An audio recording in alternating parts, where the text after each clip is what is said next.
Eh, okey. So, perlu difahami apakah yang dimaksudkan dengan XAMPP ni. XAMPP ni dia tak ada apa, dia adalah satu, software yang dia dah bundle software-software yang lain di dalamnya. Okey. Walaupun dia kata kat sini the most popular PHP development, tapi di dalam dia ada environment yang lain juga. Okay, macam Tomcat dan sebagainya. So dalam dia basically ada dia kata kat sini MariaDB, PHP, Perl, so itu adalah database lah. Okay. So database yang tu. Okay. So boleh download, tekan saja pada download. So akan dapat atau kita pilih lah Linux ke, Windows ke, Linux ke, Mac OS ke. So kita download Windows, so dia akan pergi pada page ini.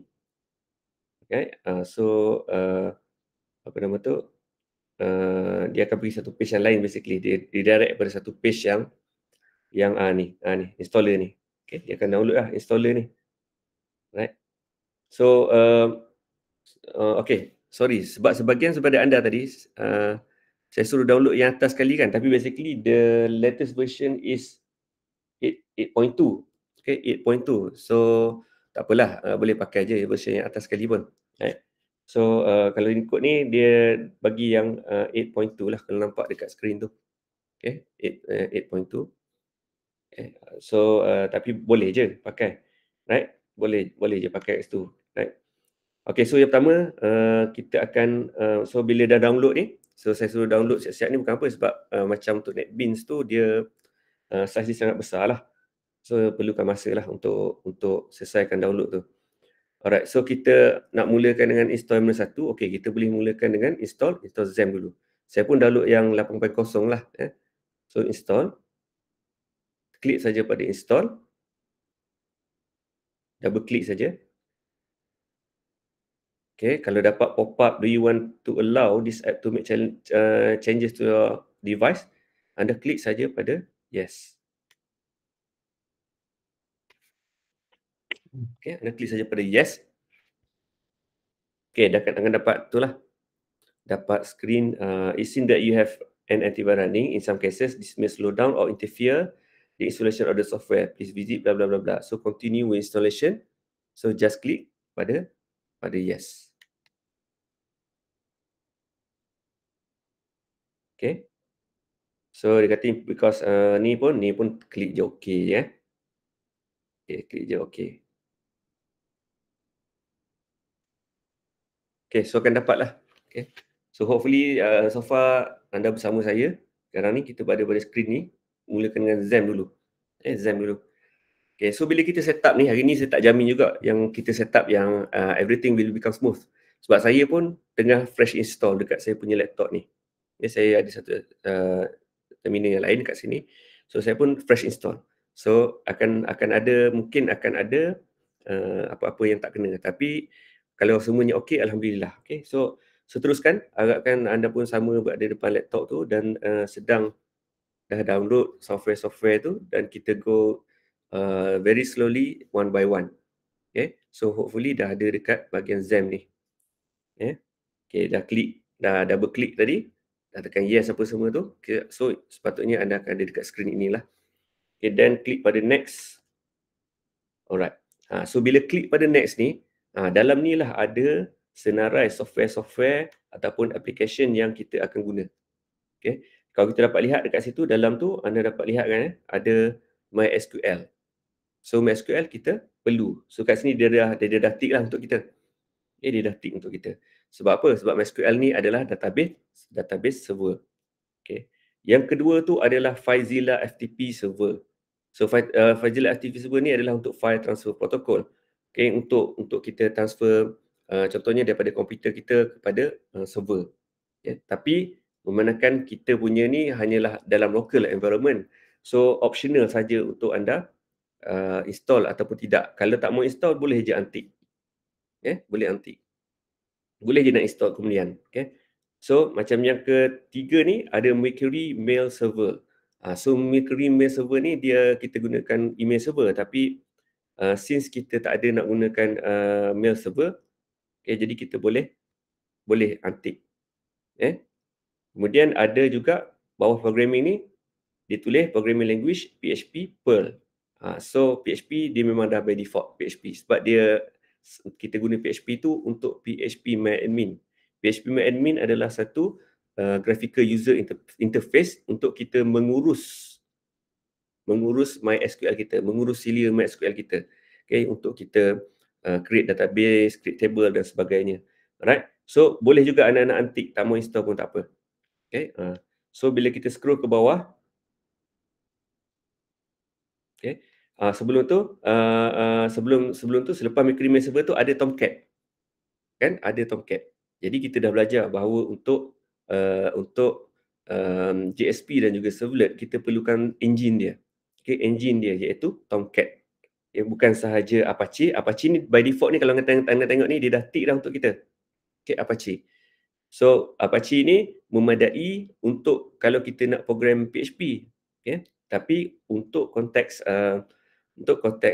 JSP dan juga servlet ni kita perlukan Tomcat juga. Okay, Tomcat. So basically kita kenali dia sebagai Apache Tomcat. Okay, kita sebut dulu sekali ya. Apache Tomcat. So kat sini dia letak Tomcat. Jadi Tomcat ni memang nak tak nak memang kita kena tick. Okay, untuk kita run kita punya JSP dan juga kita punya ni lah, kita punya servlet. Alright. So yang bawah tu Perl tu anak-anak antik pun boleh. Perl adalah satu scripting language. Okay, something macam Python. So PHP pun adalah scripting language. So beza scripting language dan language yang biasa adalah di mana scripting language ni dia tak compile. Dia tidak perlu compilation. Okay, dia menggunakan interpreter. Manakala kalau programming language yang compiled language macam Java, C++, okay, C# dan sebagainya adalah compiled language. Okay, compiled language kita akan compile. Jadi apa beza dua tu? Dua tu ialah kalau kita scripting language ni dia akan run sehingga dia jumpa error. Okay. Kita ada tulis command kita kan, statement kita, type PHP. So sampai dekat bahagian error dia akan stop kat situ. Tapi kalau yang compiled punya language, kita kena pastikan semua sintaks kita itu betul, barulah kita boleh run dia. Kan, itu adalah compiled language. Dan compiled language dari segi performance dia adalah lebih baik. Okay, programming language yang kat bawah tu, okay, boleh ambil PHP MyAdmin, Web Analyzer boleh antik, Fake Sandmail pun boleh antik. Okay, alright. So terpulanglah ini adalah custom punya installation. Tapi katalah saya punya saya punya storage ni banyak, hard disk saya banyak ni. Jadi saya nak install semua, install je lah semua. Tick je lah semua kan. Okay, walaupun tak pakai kan. Walaupun tak pakai, boleh je tick balik semua. Okay, boleh je nak tick balik. Fake send email ni adalah untuk kita buat testing untuk email lah. Web Analyzer ni kita untuk kita analyze kita punya performance. Okay, so kalau nak tick semua pun boleh. Just need click next. Okay, cuma yang paling penting ialah Tomcat tu mesti kena install. Right? So boleh, tak ada masalah. So saya nak buat minimum je. Saya nak pakai MySQL je, Tomcat je. Perl pun saya tak mau. So Web Analyzer pun saya tak mau. Fake pun saya tak mau. So saya ambil yang 4 ni saja untuk 3 ni saja, MySQL, Tomcat dan juga PHP MyAdmin. Okay, then click next. Okay, sekali lagi saya ulang, kalau nak select semua pun select semua sebab mungkin takut ada tersilap dan sebagainya kan. Select buat je ikut suka hati. Okay, click next lagi. So language English, next. Okay, sekarang next lagi. Okay, so seterusnya tunggu je lah. Okay. So tunggu ni cepat ke lambat dia bergantung kepada anda punya RAM lah. Okay, anda punya processor RAM yang cukup. So kalau anda punya komputer tu RAM rendah, maka lambat sikit lah. Okay, tunggulah dia punya solution tu sampai siap. So memang saya recommend kepada pelajar at least untuk programming ataupun apa-apa tu anda perlu ada spek yang tinggi yang supaya tidak terganggu kerja kita tu. Maksudnya gunakan sekurang-kurangnya 8 gig. 8 gig dan storage tu kalau boleh dapat SSD gunakan SSD. Okay, kalau tidak dapat SSD gunakan HDD biasa. Okay, cuma storage tu pastikan paling tidak ada 500 gig, okay, ataupun 1 tera. So pastikan besar. Okay, so bila dah klik XAMPP tu, dan install, dia akan tanya macam ni. Do you want to allow public and private network to access this app? Okay, so ni just klik allow saja. Okay, klik allow. Alright. So ni saya punya ni dah selesai. So mungkin semua pun dah selesai. So dia akan tanyalah, setup has finished installing XAMPP on your computer. Do you want to start the control panel now? Okay, saya nak tanya, ada siapa ada masalah setakat ni? Setakat dia follow apa yang saya cerita.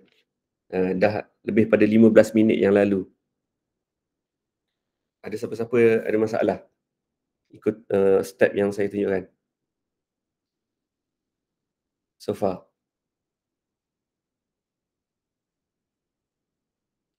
Ke tak ikut pun, just tengok je saya buat. Kalau tak ikut rugilah sebab nanti nak buat programming, nak buat projek apa semua kan. So nak kena explore balik sendiri. Yang ni kita buat sama-sama. Right? Tak ada Okay. Alright, so nampak semua okay. Alhamdulillah, feedback. Terima kasih atas feedback. Okay, bila dapat macam ni, do you want to start the control panel? So kalau nak start terus, boleh tick. Kalau tak mau, start dulu ni. So dia start terus lah Okay, Alhamdulillah, tak ada masalah Okay, so just click finish. Okay, so click finish. Okay, so inilah dinamakan XAMPP Control Panel. Okay, XAMPP Control Panel. So dekat sinilah yang apa yang kita install tadi tu ada. Okay, so Apache, MySQL. So FileZilla pun saya tak install, Mercury pun saya tak install, dia still list kat situ. Okay, cuma dia disable lah. Okay, dia disable, tak boleh nak start lah. Okay, tengok kat sini kan, start tak boleh, ni pun tak boleh start. Yang boleh start ialah Apache, MySQL dan juga Tomcat. Okay, so perkara yang pertama yang kita perlu buat ialah kita startkan dia dulu. Okay, kita startkan dia dulu. Okay, start dan juga stop ni ada dia punya signifikan dia. Kalau anda tak nak buat programming, contohnya nak buat projek lain kan, mungkin ada subjek lain apa semua, anda boleh stopkan dia, jangan biar dia running. Kan? Jangan biarkan dia running. Shutdownkan dia supaya resources kat komputer anda tu dapat dijimatkan. So taklah ganggu anda nak buat kerja-kerja lain. Software lain jadi slow ke dan sebagainya, tak berlaku macam tu lah kan. Okay, so kita mulalah salah satu dengan klik start Apache dulu. So boleh baca kat sini. So kalau sukses tu dia akan jadi hijau. Okay, so dia hijau, dekat tepi ni dia ada proses ID dia. Proses ID ni akan berbeza lah, takkan sama lah dengan komputer anda. Ini dekat komputer yang saya guna, inilah. But ini proses ID ni di-assign oleh operating system, Windows yang bagi. Okay. Kemudian dekat sini adalah nombor port yang digunakan, network port yang digunakan. Yang saya ada cerita, yang kita ada cerita dalam slide sebelum ni kan. Port 80. So Apache memang gunakan port 80. Port 43 pun 443 pun diguna. Port 43 tu adalah untuk HTTPS. Okay, HTTPS. Walaupun kita tak gunakan sepenuhnya lah HTTPS tu. Okay, sebab HTTPS perlukan certificate. Okay, bila Apache dah run elok, so kita upkan kita punya database server pula, iaitu MySQL. Kita upkan MySQL. So bila dia keluar macam ni, Windows akan tanya, do you want to allow public and private network to access this app? So just click allow saja. Okay, click allow. Alright. So bila dia tulis dekat sini, okay, attempting to start MySQL, status change running. So dia warna hijau macam tu. Okay. So sama juga dia akan dapat PID, proses ID dia dan juga dapat port. Okay, port network yang digunakan untuk MySQL adalah by default dia adalah 3306. Okay, default port untuk MySQL adalah 3306. Alright, so port ini dia adalah standard port tau. Maksudnya kebanyakan orang dunia guna port inilah nombor dia. Tetapi kalau ada masalah kan, port 3306 ni tak boleh nak guna. Sama ada crash, rosak ke apa semua kan, ataupun dah ada tiba-tiba ada pula software lain yang guna port tu, maka dia akan konflik. Tak boleh tak guna. Jadi kita kena change lah. Alright, so yang ketiganya adalah Tomcat. Okay, ini adalah Tomcat. So tekan juga start. Okay, tekan start untuk Tomcat. So sebenarnya dia pop up skrin yang biru ni, skrin yang hitam ni. Okay, sebab dia ada command prompt kat situ. Okay, kita tunggu dia punya start lah. Okay, so dia akan start.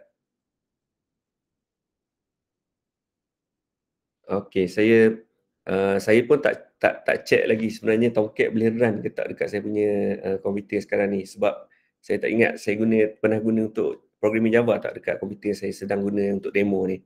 Okay. So kalau tak ada, kalau dah pernah guna untuk Java programming semua, supposed to be dah laju dah ni. So saya nampak macam ada something wrong ni, macam ada benda tak boleh nak run ni kan. So tak apa, biarkan dulu. Okay. So komputer anda yang mungkin dah ada SDK dan sebagainya, so tak akan ada masalah lah, supposed to be. Okay. So saya tak mau troubleshoot lagi benda tu, tapi tak apa, kita boleh tengok log sebenarnya. Okay, untuk ni kita boleh browse log kemudian lah. Okay. So kita tengok ada error kat sini. Okay, ni kalau keluar merah macam ni, bermaksud ada error. Okay. So nampak tak kat sini? Tomcat started stop with errors. Return code 1. Make sure you have JDK or JRE installed and required ports are free. Kemudian check the XAMPP Tomcat log folder for information. Ni dia suruh check lah dekat lokasi XAMPP. XAMPP tu kalau by default kita letak dia dekat C tau. Tapi anda nak letak kat lain pun boleh. Okay, by default dekat C. C XAMPP Tomcat XAMPP/Tomcat/logs. Boleh carilah detail kat dalam dia. So maksudnya komputer saya ni tak pernah install JDK. Jadi JDK ni dia masalah yang utama tau bila kita buat Java development, sebab JDK adalah Java development kit. Java development kit sangat diperlukan bila kita program guna Java. Jadi komputer saya ni nampaknya sebab saya tak pernah guna untuk program Java lah maknanya komputer ni. Jadi saya kena install JDK terlebih dahulu. Okay, kalau macam anda mungkin tak ada masalah lah. Okay. So bila tak ada JDK, untuk runkan NetBeans ni pun, yang saya dah download ni pun akan ada masalah. Okay, akan ada masalah. So penting juga bila kita nak satu-satu software tu, kita boleh tengok tau dia punya description dekat sini. Jangan pakai download je. Boleh tengok dulu dia punya requirement. Okay, requirement. Contoh kat sini kan, Apache NetBeans 12.5 runs on JDK LTS releases 8 and 11. Okay, with experimental support for JDK 17. The current JDK release at the time of this NetBeans release, dia cakap kat sini. Okay, so dia ada note pula tu, dia kata the current JDK have issue on Mac OS Big Sur, dia kata kat sini. So itu that could be fixed by applying the workaround described at NetBeans apa-apa. Ni benda nota-nota macam ni, kita jangan ambil mudah. Okay, kita baca sebab bila ada error-error apa yang tu, so kita boleh take note. Okay, so saya cuba cari JDK ini. Since komputer saya belum ada JDK. So saya search lah dekat Google. Okay, saya search kat Google. Alright. So akan ada lah kat sini. Okay, JDK releases ke ataupun yang terus saja dekat sini ni pun ada. Yang first ni pun mungkin boleh pakai kot. Right. So kita tengoklah ada tak download dia kat sini.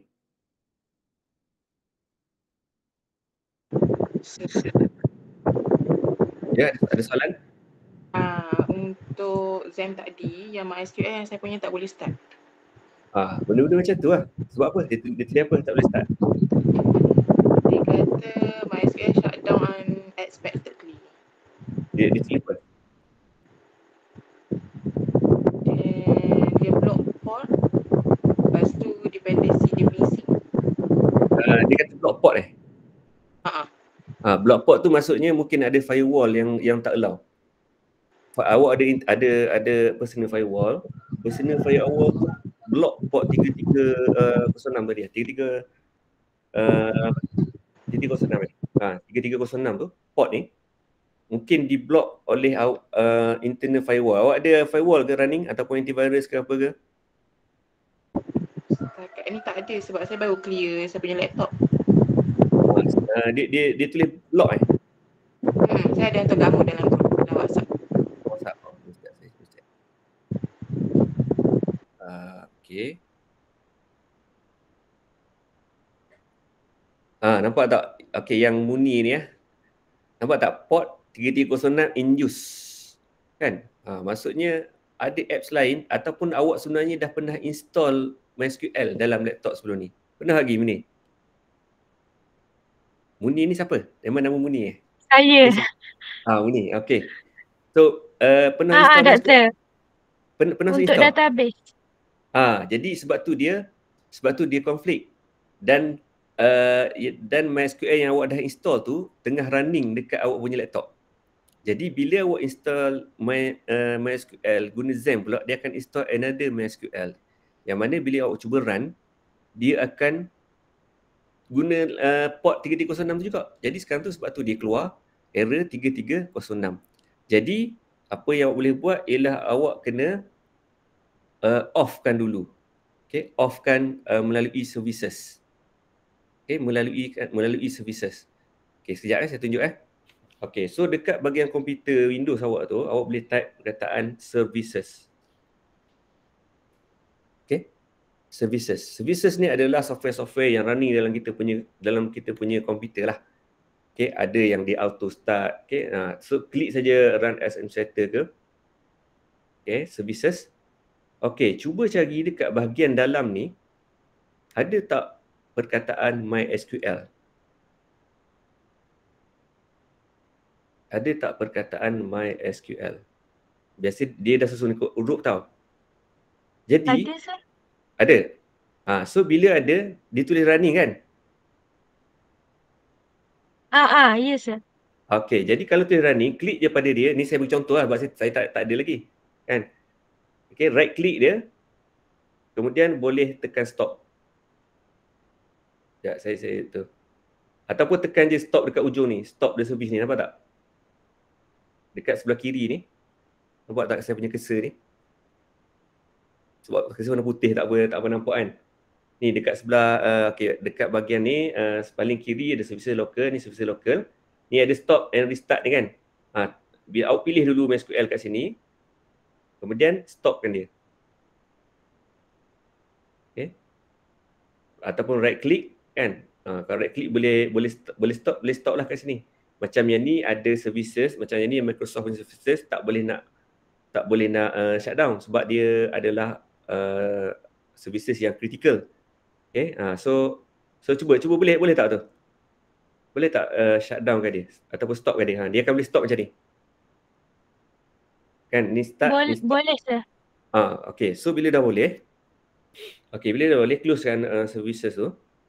Okay, so cuba run sekali lagi dekat tu, dekat bahagian MySQL tu. Cuba run. Supposed to be dah okay . Okay. Alright, so yang Alia punya masalah. Alia pun sama Okay, Alia pun sama. Cuba buat tu. Okay, Alia macam mana? Tu Munir kan? Munir, okay. Alia Dah boleh, sir. dah boleh Ika okay. Alia okay. Ika dah okay. Boleh Alright, okay. Alright, so awak punya problem dah settle. Saya punya problem belum settle ni. Okay, sebab saya punya komputer ni sekarang ni tak ada JDK tau. Jadi saya kena install JDK dahulu, baru NetBeans. Jangan the other way around. Okay, maksudnya kena install JDK sebab NetBeans perlukan JDK untuk run. Okay, jadi saya kena settlekan isu saya ni dulu. Saya kena cari ni, at least JDK LTS release 8 and 11 ni. Kena cari. Okay, download JDK. Okay, download, saya letak perkataan download je. Apa-apa benda download ni, yang tulis letak je perkataan download kat mana. Cuba ikut ada link tu kan. Cuma kena pastikan jangan kat malicious link lah. Okay, jangan download dekat malicious link lah. Okay, so saya cuba cari ada tak kat sini. Okay, kalau kita ikutkan kat sini, latest JDK lah 24 tau. Latest. Tapi saya perlukan yang 8 je sebenarnya. Cuma saya perlukan iaitu 8 dan 11, release 8 and 11. Dia kata dia dah paling tidak JDK 17 dia kata. Tapi tak apa, saya cuba juga. Saya cuba dulu download yang ni, kok ada yang lama yang previous punya version. Ni dekat archive ni. Okay, sorry.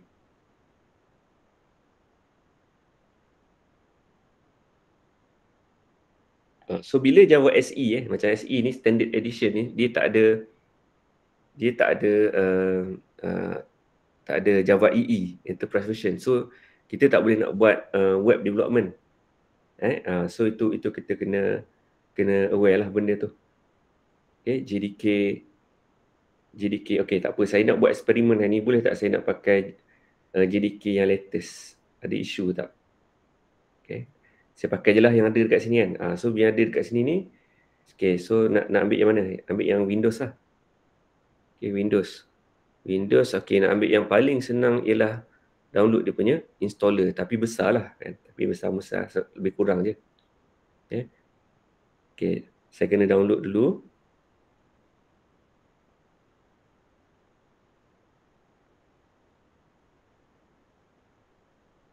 Okay, saya kena download.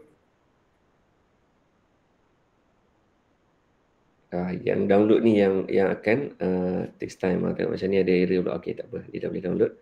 So download je, saya download dulu. Sorry. So kalau network laju-laju lah. Okay, sebinit okay lah kot. Alright. Ini dah double lah pula. Okay. Tunggu. Okay, 50 second lagi.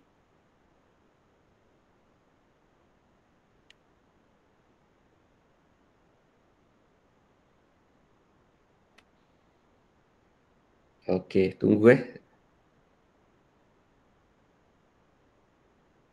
Okay, ni memang fresh lah ni. Memang komputer ni saya tak pernah ada install Java. Right? Saya tekan banyak kali tadi. Okay, dia pop up banyak kali. Okay, so kita tunggu sekejap. Kalau anda yang tidak ada masalah tu macam saya, boleh proceed lah, install NetBeans. Okay, install NetBeans. Saya sebab ada masalah ni, saya terpaksa tunggu sekejap untuk download JDK. Kemudian saya akan install lah JDK dahulu. Okay. Alright. So bila dah tu, boleh terus double klik kat situ. Okay, akan keluar something macam ni. Yes.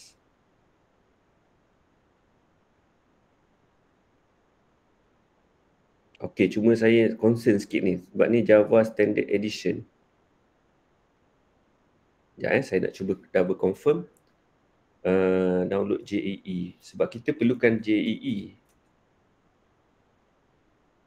Cuma tak tahulah, takut dia dah bundle kan. Sebab untuk web programming, dia perlukan JEE SDK tau. So kalau ada Java JEE, dia automatic dah support SE. Tapi kalau ada standard edition, dia tak semestinya dia tak akan support EE tau. Okay. So saya cuba ambil yang latest lah. Okay. Java EE SDK download. Okay, saya cuba ambil yang 8 ni lah kot. Ataupun yang ni kot. Web profile ataupun yang ni lah. SDK. Okay. Java ni Enterprise Edition update 3 ni. Ataupun web profile ambil yang ni lah. Okay. Universal Zip Installer. Penting untuk tahu version Java yang betul. Sebab kalau tak ada version Java EE, nanti anda tak boleh nak create world, tak boleh nak create web punya application. Kena ni kena login sekarang. So, input login lah. Sebab saya ada ID. Kalau tak ada ID tu, kena register dulu lah kot. Okay. Alright, harap faham kenapa saya tak gunakan JDK 24 ni. Sebab dia yang itu adalah standard edition, iaitu SE. Sekali lagi saya ulang. So yang saya nak guna adalah Java yang ada Enterprise Edition. Okay, Java SDK yang ada Enterprise Edition.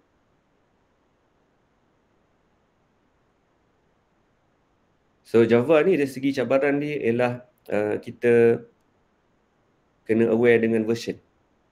Okay, kena aware dengan version yang digunakan. Dia yang selalu ada masalah adalah kalau anda yang baru, JDK yang baru, nak run yang lama. Itu ada masalah selalunya kan.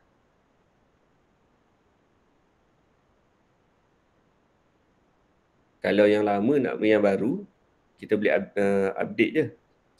Update je insyaAllah. Okay. Alright. So dah habis. Okay. JDK. Tak habis lagi ni. Dan tapi sebenarnya tak dan lagi.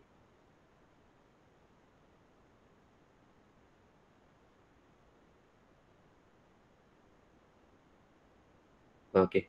Dah. Alright. So JDK ni, Java JDK EE ni.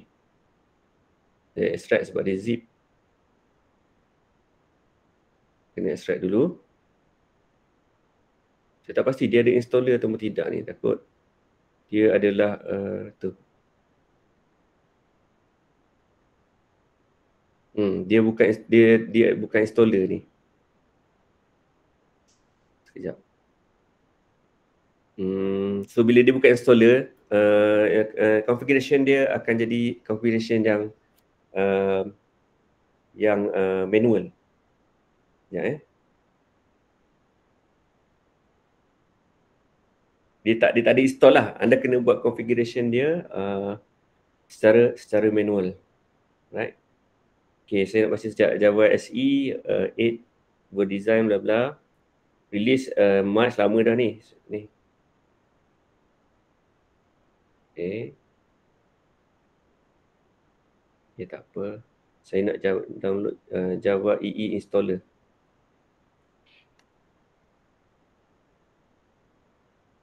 Kalau installer ni kita install je, tak perlu dah nak configure ke apa kan. Terus je dia configure kan untuk kita secara automatik.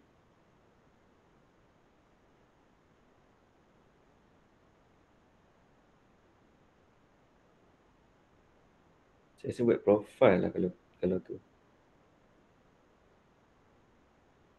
Ataupun NetBeans with Java EE.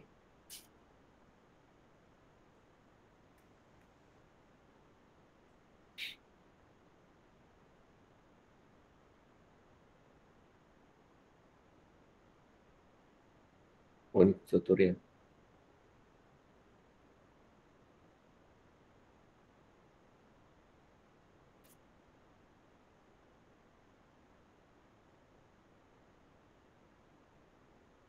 Okey, tak apalah. Kalau macam tu saya proceed dulu dengan JDK ni.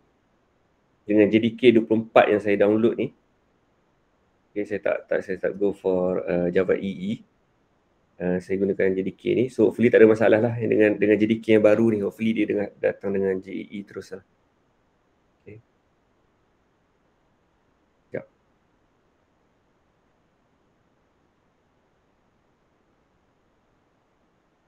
Oh, kita kalau tengok ni besar dia punya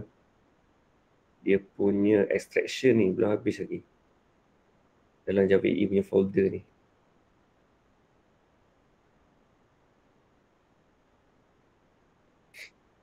Ya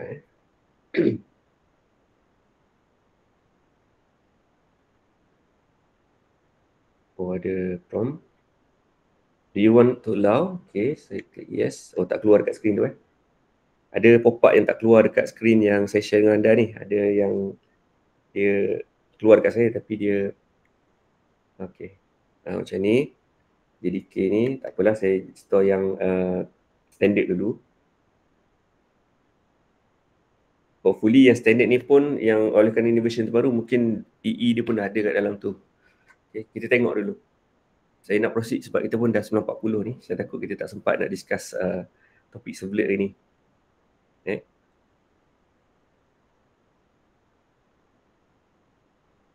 Yang lain-lain yang anda punya tu dah boleh run ni tak, Tomcat tak?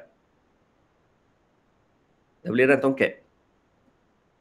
Boleh Okey, Syafiqah boleh. Maksudnya ada 3 benda hijau lah. Apache dah kali hijau, MySQL dah kali hijau, dan Apache yang Tomcat pun dah kali hijau. Okay, kalau anda semua dah hijau tu, anda advance daripada saya tu. Okay, so alhamdulillah lah tu. Nanti kita akan pergi NetBeans. Okay, install NetBeans. Try install NetBeans pula. Saya tak install NetBeans lagi sebab saya tengah troubleshoot saya punya JDK ni.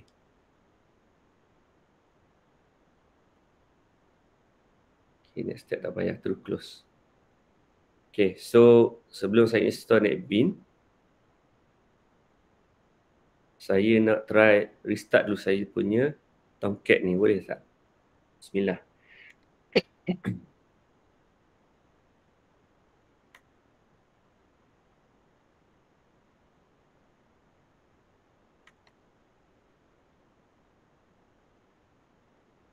Okay, attempting to start Tomcat app.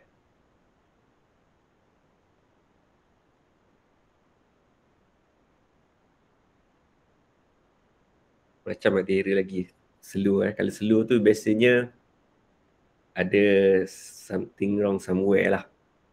Okay, ada something wrong somewhere.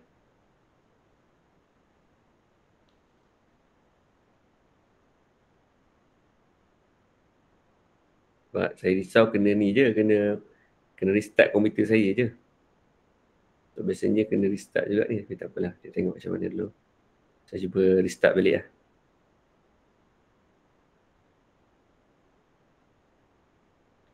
Okay, so saya rasa kan sementara saya tunggu ni, kan, kalau anda dah install NetBeans, anda install NetBeans dulu, tak apa. Saya nak terus saja kepada topik untuk hari ni. Okay, topik untuk hari ni sebab ni saya akan tengok sambil-sambil along the way tu saya troubleshoot sekejap apa yang ada kat sini. Tapi saya nak kita teruskan dulu dengan topik servlets. Otherwise kita takkan cukup masa lah. Okay, alright. Okay, nanti saya akan sambung juga yang perkembangan yang ada dekat sini lah. Okay. Alright, so hari ini juga kita akan terus dengan topik yang baru iaitu servlets. So topik yang sebelum ini kita sudah selesai dengan dengan konsep-konsep di sebalik Java lah, di sebalik web programming. Di sebalik teknologi yang terlibat, tools apa yang perlu ada. Okay. Jadi kita teruskan. Yang pertama kita dah tahu, sepatutnya anda dah tahu, untuk Java application dua benda ni, iaitu servlets dan juga JSP. So kita pergi dulu pada servlet. Okay, sebab tiada JSP, nampak ada tempat adanya servlets. Okay. Okay, so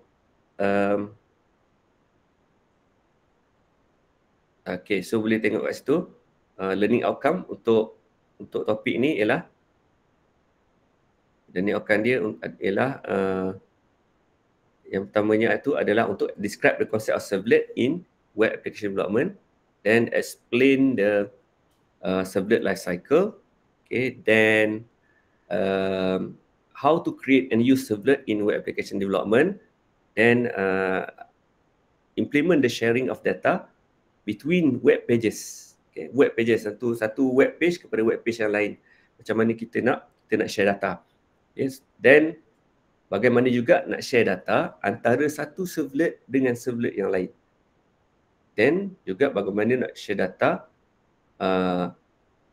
web page to web page. Okay, web page to servlet. Sorry, yang pertama tu adalah web page to servlet. Okay, kemudian barulah servlet to servlet and web page to another web page. Right? Dan yang kelimanya adalah untuk database connection, di mana kita akan gunakan JDBC, iaitu Java Database Connectivity. Okay, Java Database Connectivity. Di mana dalam Java Database ini kita akan connectkan kita punya MySQL dengan kita punya inilah JSP ataupun servlet lah. So where are we in Java Development Platform? Ini adalah framework bagi Java Development Platform. Okay, anda dah belajar dah Introduction to Java, Java Language, okay, array. Kemudian anda belajar object oriented kan. Mesti ada object, class, inheritance, encapsulation, polymorphism, abstract classes and so on. So dah belajar. Nanti kita akan tengok macam mana nak gunakan JDBC. So accession handling pun mungkin anda dah belajar. So kita akan pergi kepada server side coding, okay, iaitu servlets dan juga JSP. Right? So anda dah level professional dah tahu sekarang ni. Okay, dah bukan dah mereka baru merangkak newbie ke programmers, designer, developers, anda dah level professional so kena professional lah, right? So ini adalah sekali lagi adalah dia punya architecture lah. Okay, ada server, client dan juga client. So this is the earth ataupun this internet lah. So what is a servlet? So servlet is a small Java program. Okay, servlet tu sendiri sebenarnya adalah Java program. Java program tu yang macam mana? Java program yang anda belajar tu lah, yang biasa anda guna. Okay, yang biasa anda guna, yang biasa anda buat dekat dalam kelas yang sebelum-sebelum ni kan. Anda type Java code, compile dan tengok dia punya output. Sama, dia adalah program, adalah small Java program yang kecil je. Okay, dalam yang running dalam, cuma dia ni running dalam web server. Okay, cuma program kecil tu, Java tu, dia running dalam web server. Dia bukan running dalam Java Virtual Machine semata-mata. Okay, kalau anda belajar yang sebelum ni, dia hanya run dalam JVM. Dia hanya perlukan JVM. Okay, kena install. Okay, contoh anda buat programming dalam Mac OS. So anda nak run program anda tu dalam Mac OS tu mesti ada JVM. Kemudian program yang sama anda nak run dekat Microsoft. Microsoft tu mesti ada JVM. Okay, so itu dalam konteks standalone application.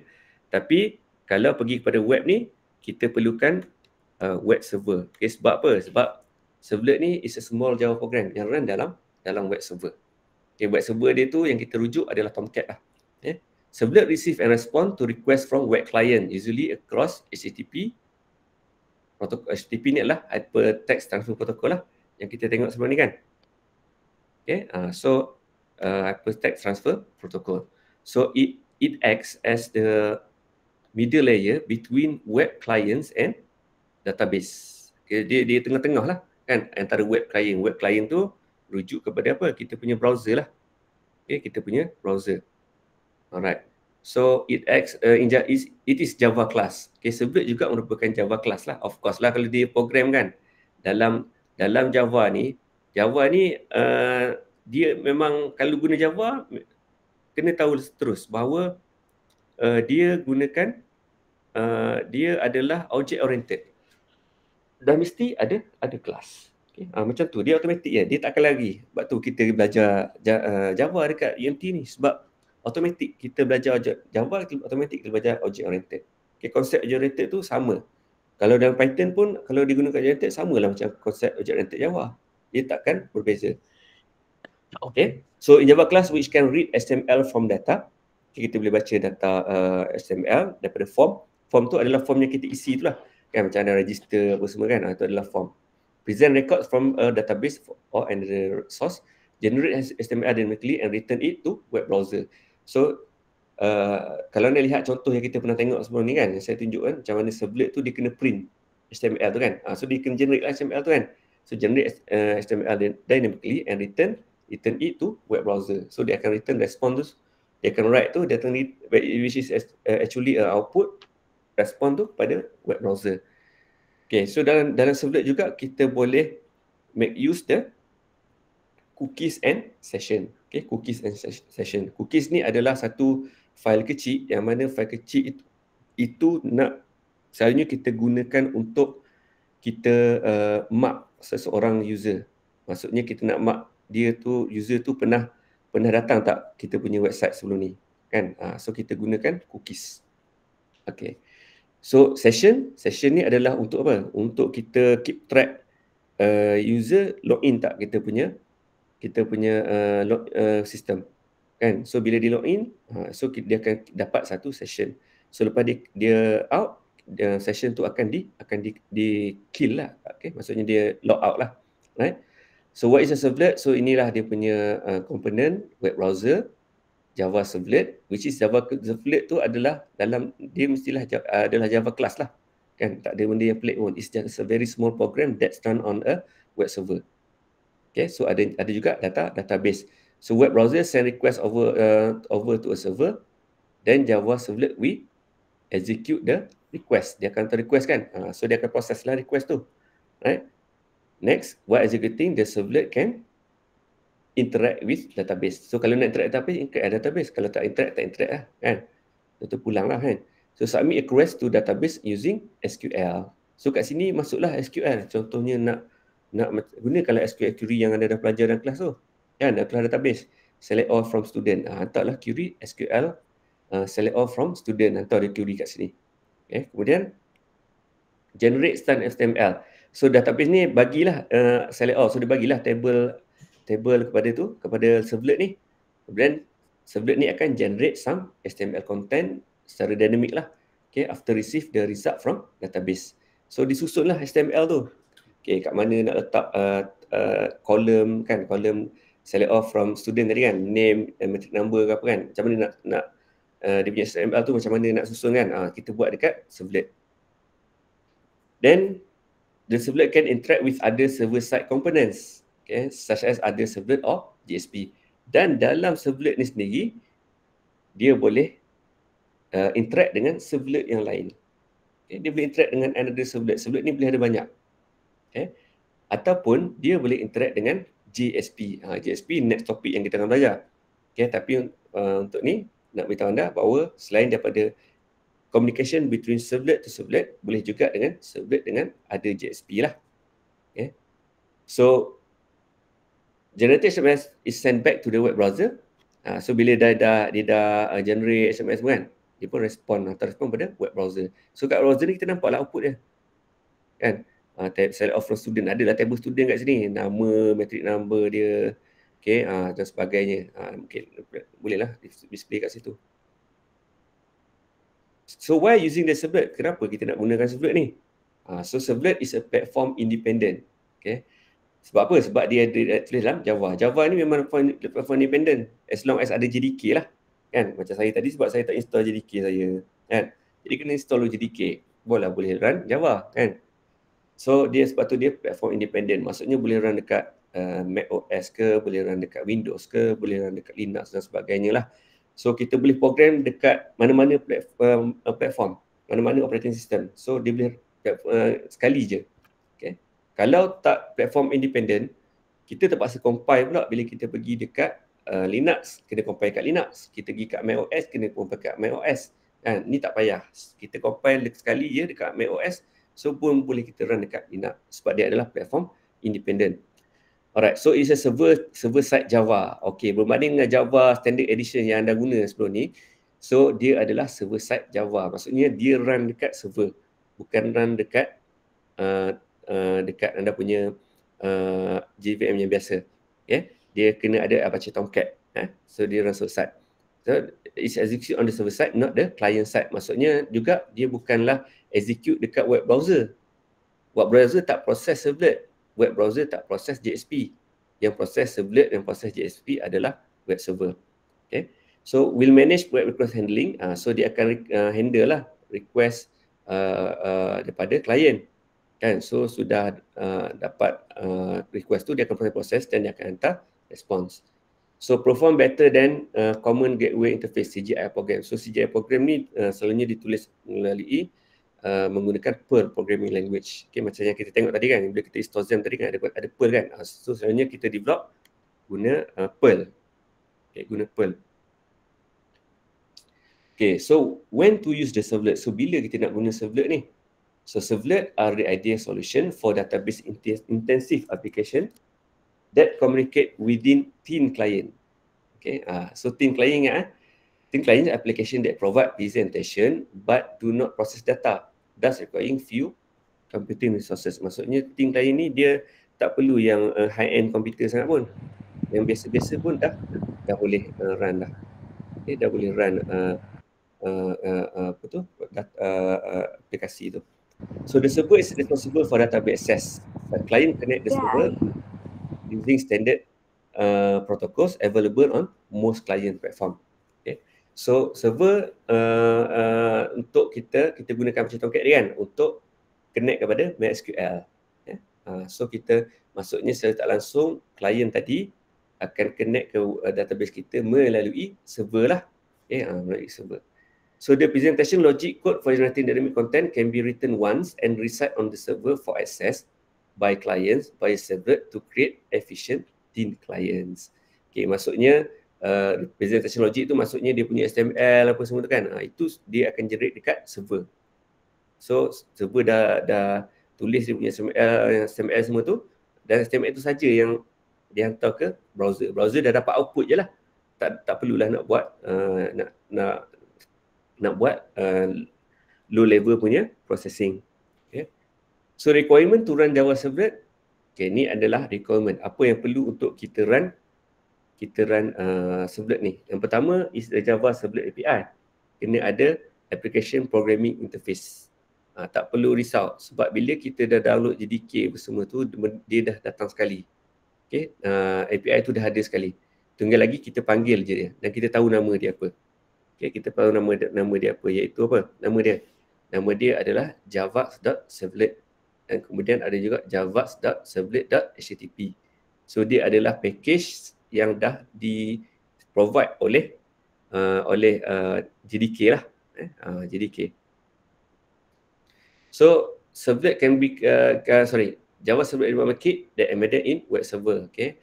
JSDK dia guna pattern juga JSDK Java Software Development Kit ataupun JDK short form dia. Right. So allow most standard web server such as ni Netscape dah tak pakai sangat. Kita pakai Apache dan ni lah Apache dan juga Apache Tomcat lah. Okay. So Java enabled web server, there are many web server that support. Okay, ingat nak run servlet ni kena ada Java enabled web server. Okay. Tadi anda install XAMPP tadi kan, anda nampak Apache kan? Apache is a web server. Okay. Tapi dia belum lagi Java enabled. So sebab tu kita kena install juga Tomcat. So dia akan jadi Java enabled web server. Okay. Java enabled web server. So there are many web server that support Java Virtual Machine such as Java Web Server by Apache Tomcat yang kita dah install tadi. So ada juga yang lain, JBoss, okay? JT, Jonas, Basic, Glassfish, okay, banyak Java enabled web server yang lain. Tapi kita guna Apache Tomcats. Okay, Apache Tomcat. Alright, so next, okay, ini penting ni, servlet lifecycle. Okay, servlet lifecycle ni penting. Penting untuk anda tahu dia punya lifecycle ni anda kena ingat. Kena ingat nak tak nak kena ingat jugalah. Okay, dia punya ni. Okay, yang pertama macam mana cycle dia? A client application send an HTTP request to the server. So ini servlet lifecycle ni ialah proses detail yang berlaku tadi lah. Tadi saya tunjuk secara ni je.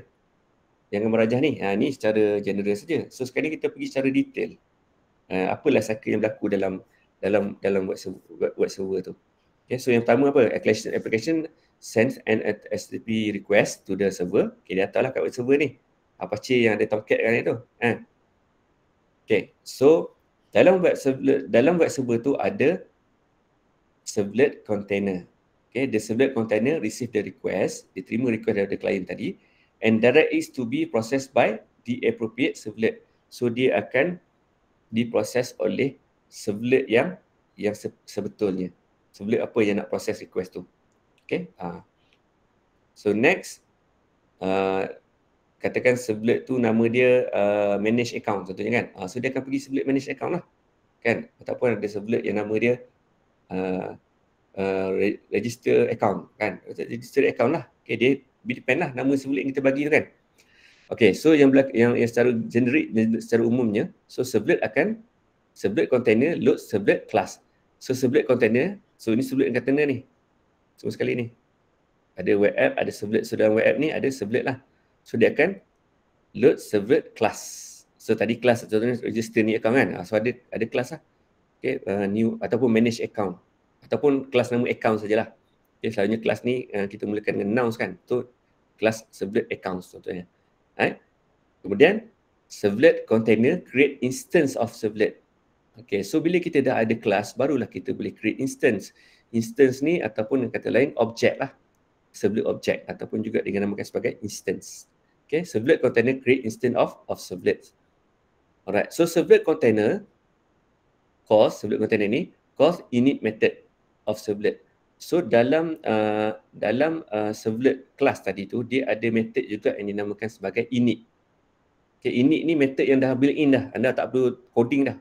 So panggil je. Okay, ni panggil je bila memang dia dah automatik lah. Okay, init. So ini kita akan initialize. So dalam init ni sebenarnya dia akan initialize. Maksudnya dia akan execute sekali. Okay, untuk initial saja. So kalau baca kat sini, dia execute only once. Dia execute sekali je. Bila dah execute sekali, so settle. Okay, so it's used to load or create some data that will be used throughout the life cycle. So dia akan guna untuk load ataupun create data yang mana akan digunakan sepanjang life cycle ni selagi mana servlet tu hidup lah. Okay. So init ni kita execute sekali sahaja dalam container. So andai kata tiba-tiba ada net request daripada browser kan, dia request sekali lagi. Sama juga servlet tu, contohnya servlet yang saya namakan sebagai account kan. So servlet account tu sebab sebelum ni dah pernah panggil, maka dia hanya perlu panggil method service sahaja. Tak perlu panggil init dah. Sebab dia dah pernah dipanggil sebelum ni. Okay, dia akan gunakan service sahaja. Okay, sebab yang init ni sekali je. First time je kita panggil servlet tu, untuk first time panggil, dia akan run init. Tapi for the ongoing, for the preceding punya next punya request, dia hanya panggil service. Okay, call service. Perform the actual task, handle request coming from client. So write the formatted response back to client. Okay, executed multiple times. Okay, so yang service ni yang run banyak kali ni. Okay, sudah tu run lagi. So bila dia akan mati? Dia akan mati bila kita shutdown. Kita shutdown web server ni. Okay, bila kita shutdown, kita restart balik, dia terpaksa lah. Kalau ada request ke account tu, dia akan load balik lah. Load servlet, create service dan init. Lepas tu barulah service. Okay. So net request dia tak perlu init dah, dia terus je ke service. Okay. So itu konsep dia. Okay. So kalau saya shutdown tu kan, shutdown server kan, dia akan panggil call destroy. Dia akan panggil method destroy. Untuk destroy kan kita punya instance. Okay, ataupun kita punya objek tadi. So dia akan clear lah daripada memory server tu. Right? So sama juga dengan init, destroy pun dia akan execute only once. Right? So other thread might be accessing shared resources. So kalau ada shared resources dalam memory tu, mungkin access lain pun akan access dan dia pun akan keep destroy samalah. Okay. So bila saya shutdown, bila anda shutdown je macam Tomcat tu, so dia akan call destroy. Right? Tapi kalau tak shutdown, net request dia akan panggil ke service saja. Right? Boleh faham ini penting ni. Okay. Ni yang last kali. So servlet ni akan return result tu kepada client. Normally in the form of HTML, XHTML ataupun XML ataupun JSON.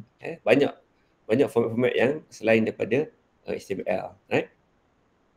So what is a container? Okay, apa pula yang masuk container ni? Tadi tak ada container pun, tiba-tiba container pula dah. Apa yang dimasukkan sebagai container? So servlet doesn't have main method. Okay, servlet ni dia tak macam program Java yang biasa anda download yang anda create sebelum ni. Dia tak ada main method. Okay, so they are under the control of another Java application called container. Okay, ni buat terjemahan container ni, servlet container ni. Kan? Dia dalam container. Okay. So container tu sebenarnya Acik Tomcat tu lah. Right? Okay. So when your web server application like Apache get a request from a servlet, the server hands the request not to the servlet itself, but to the container in which the servlet is deployed. So request tu, kan apa yang dia cakap ni, request tu dia akan hantar ke servlet container ni. So dalam servlet container ni banyaklah servlet yang lainnya ada. Kan, servlet untuk account, servlet untuk subjects, servlet untuk report. Kan, banyak servlet dalam ni. Okay. So dia ada berada dalam container. Right? So is the container that give the servlet the HTTP request. So container ni lah akan bagi dekat servlet mana. Okay, sublet account. Okay, sublet account. Ataupun sublet dekat student, sublet student. Itulah. Okay, give sublet request and respond. Okay, and each container that calls the servlet method like do post and do get. So ingat tak minggu lepas kita ada tengok tentang dua HTTP method yang digunakan, iaitu post dan juga get. Kan, dan ada coding kita tengok sikit kan. Iaitu do post dan do get. Right? So itulah container yang dinamakan sebagai Tomcat. Right? Tomcat. Okay, so inilah dia punya graphical presentation dia. Client, request, web server, application, web container. So web container ni sublet mana lah? Sublet 1, sublet 2, sublet 3, banyaklah sublet. Kalau database, connect kepada database lah. Okay, ni untuk request. So untuk respon, dia sublet tu dah proses, hantarlah balik kepada container atau respon tu ke web server dan respon pada client. Okay. Container manage and runs the sublet. Why container? So kenapa kena ada container? Yang pertama adalah kerana communication support. Okay, communication support. So the container provide an easy way for your servlet to talk to your web server. Ingat container tu adalah Tomcat, tapi web server tu adalah Apache. Alright? So sebab tu dia kata kat sini, container provide an easy way for your servlet to talk to your web server. Sebab dia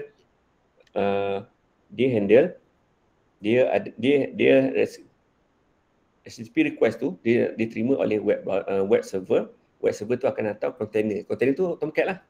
Okay, Tomcat tadi lah. Selesai. Okay, tu communication dia.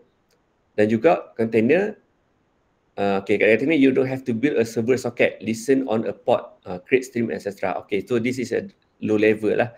Kalau low level lah nak buat sesuatu, server socket, listen, open connection, close connection, semua tu memang banyak kerja lah. Memang kalau nak buat satu web application tu, saya rasa setahun tak cukup kot masa bagi. Kan? So oleh kerana dah ada ni, maka mudahlah. Okay, mudahlah untuk anda develop web application. Okay. Alright. Okay.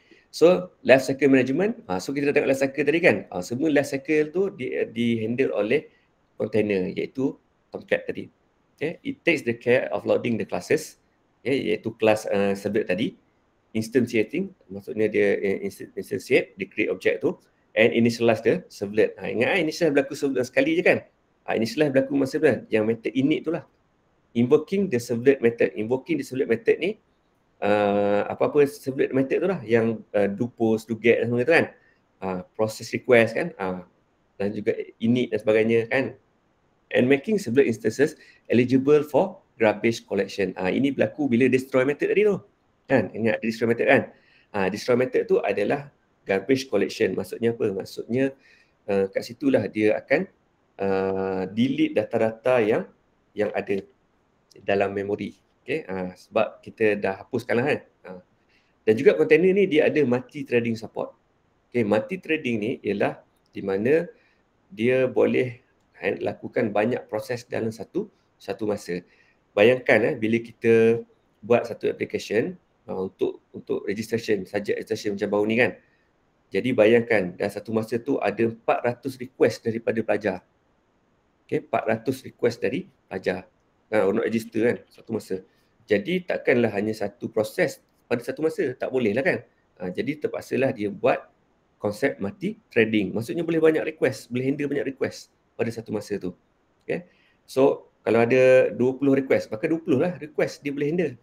Tak perlulah tunggu satu siap. Okay, maksudnya kalau seorang pelajar tu login, tunggu seorang tu dah settle register, barulah seorang lagi register pula. So kalau ada 2,000 pelajar, takkan 2,000 pelajar nak tunggu seorang-seorang macam tu kan.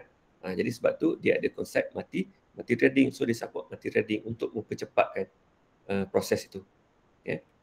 Dan juga dia ada declarative security. Declarative security ni merujuk kepada XML deployment descriptor, yang mana kita boleh gunakan satu XML configuration file untuk kita settingkan. Okay, dekat folder ni hanya boleh diakses kat sini.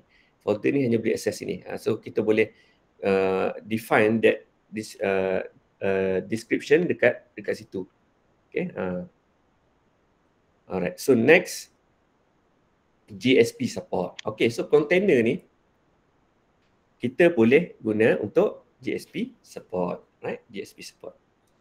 So sebab sekarang kita cakap tentang servlet kan. Jadi GSP support. GSP ni datang selepas servlet. Okay, selepas servlet. So selepas servlet kita, sebab di sebalik GSP tu sebenarnya pun ada servlet. Jadi dia support, jadi servlet yang container ni, Wajib Tomcat ni juga sebenarnya dia support GSP. So how container handle request? So user click a link, the URL to a servlet instead of static page. Okay.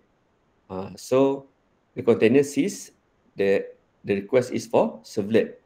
So the container create two objects, which is the HTTP servlet response and HTTP servlet request. Okay.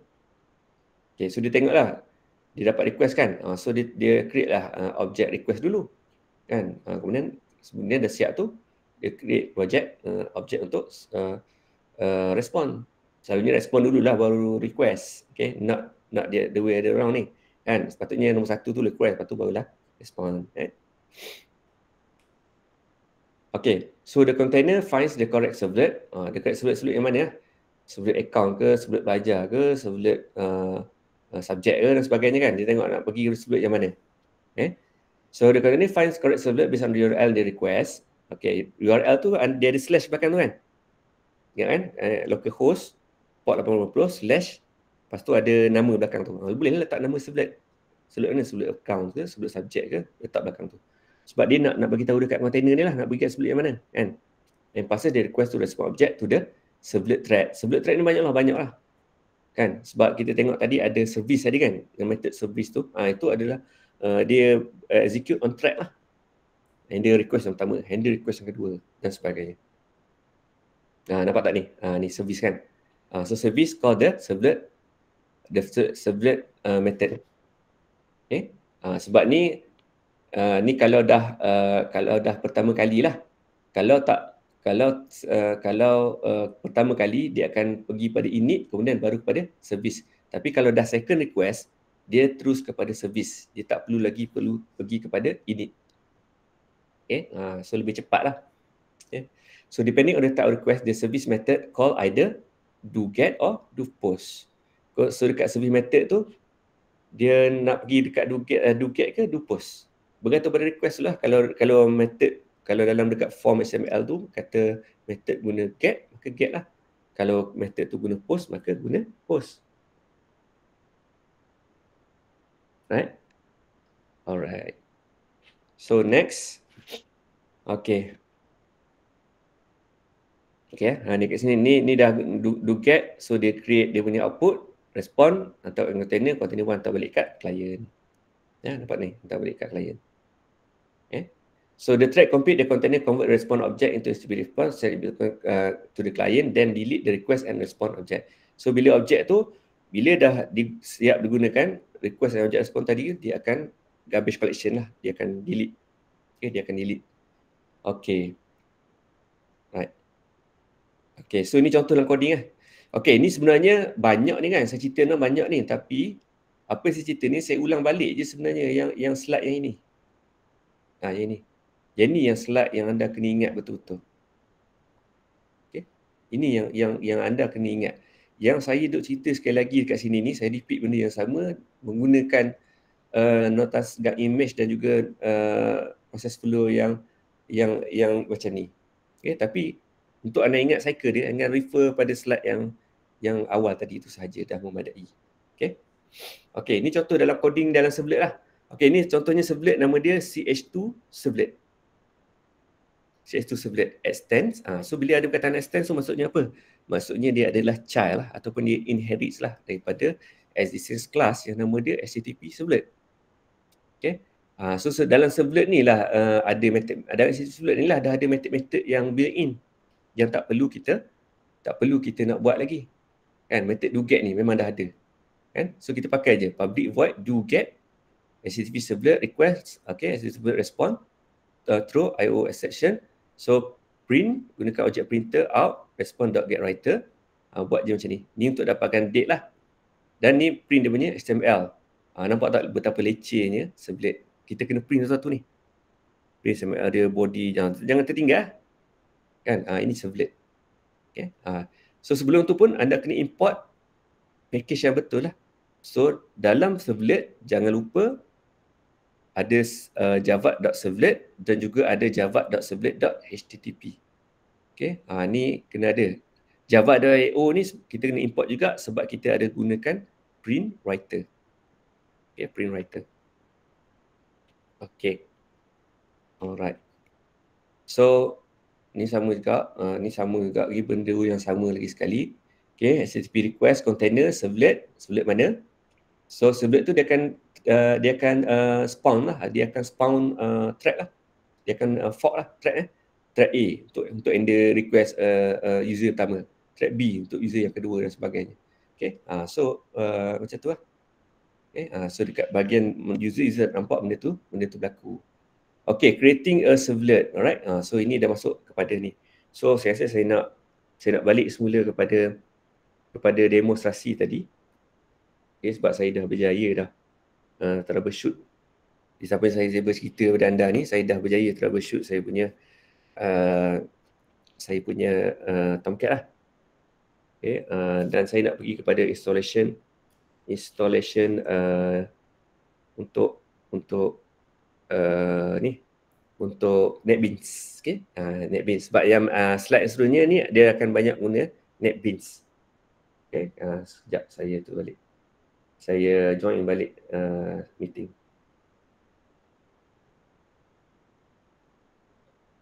Okay.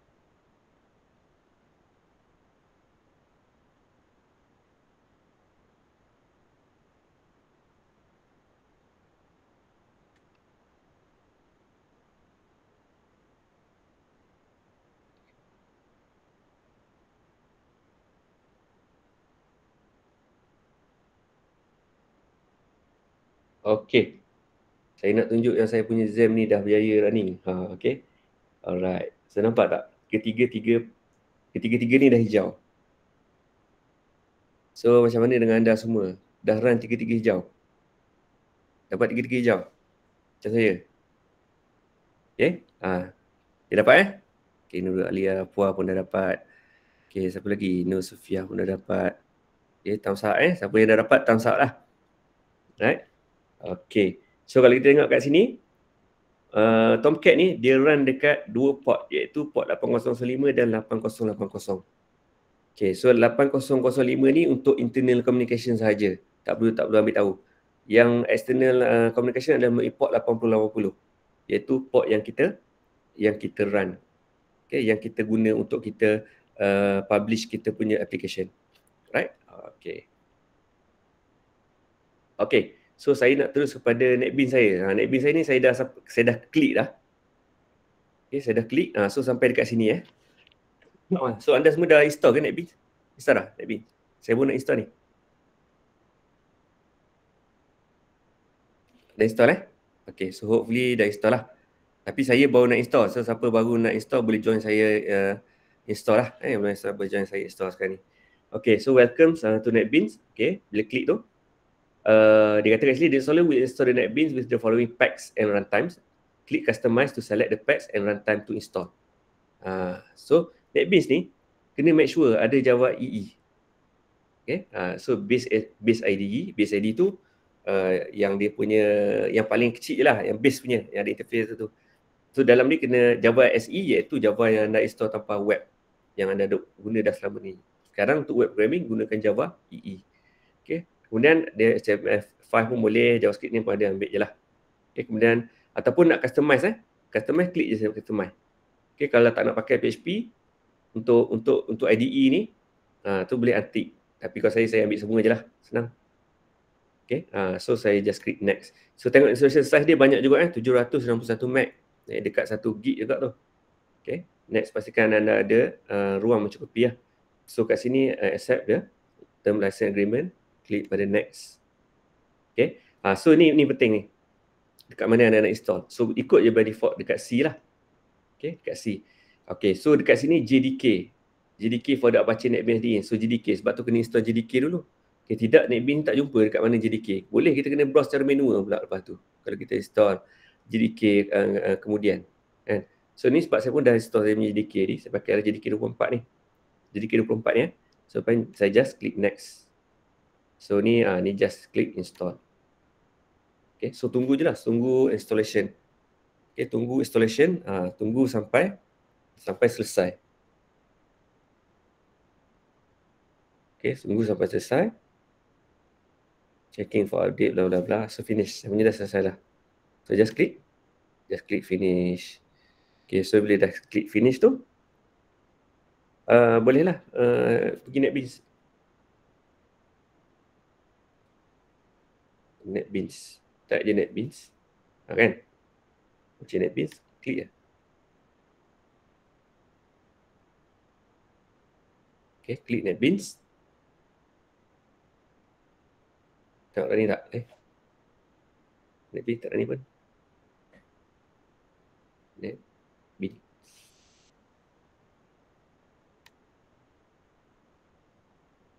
Macam ada error je NetBeans ni. Okay.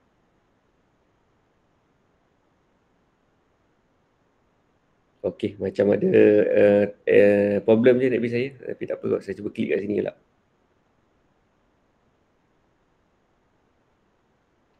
Nothing happen. Oh. Anda punya boleh run tak? Saya macam tak boleh run ni.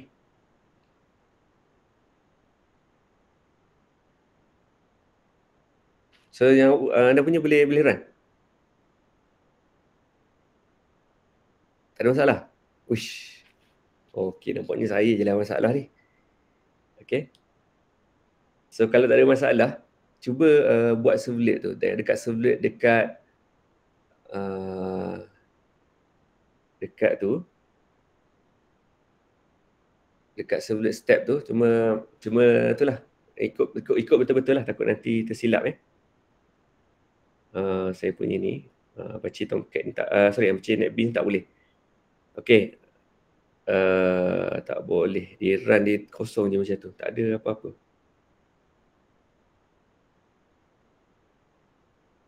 Okay, so saya kena troubleshoot sikit lagi.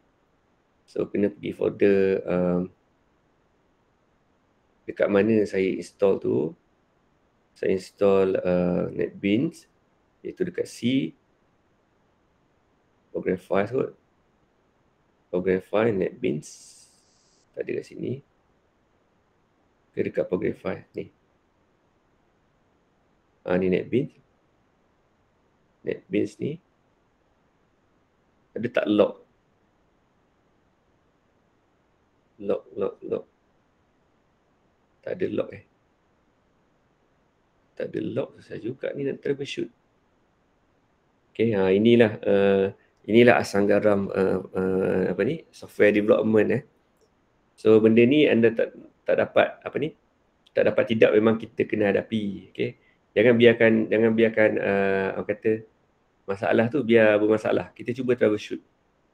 Kan macam ni dia tak ada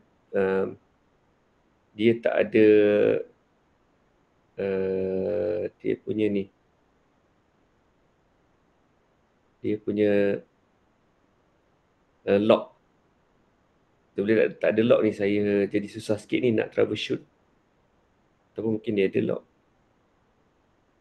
Sebab saya suspect benda ni ialah disebabkan saya guna JDK ni, JDK yang recent, yang terlalu advance, terlalu baru. Okay, so saya tak dapat tu. Ataupun saya tengok saya punya komputer saya gunakan sekarang ni ada NetBeans tak? Ada dah sini. Okay, ada NetBeans.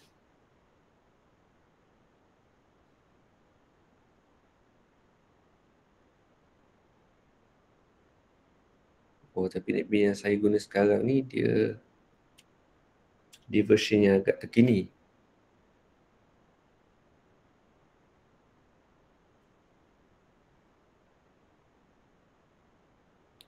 Okay, sekejap saya nak troubleshoot. config.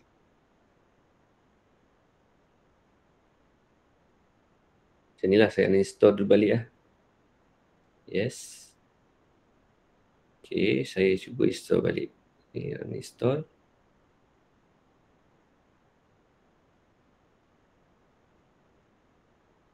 Finish.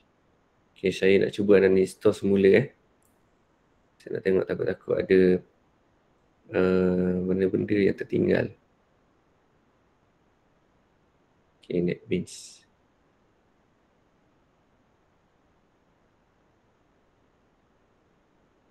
Sebab saya guna JDK yang latest, dapat dia issue je lah. Tapi tengok installer dia okey je.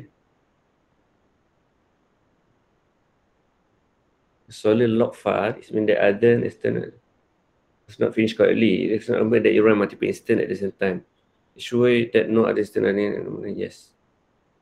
Yes je lah.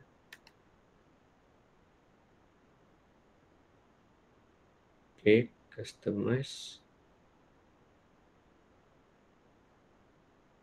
Saya ambil select semua je. Dia pun accept je.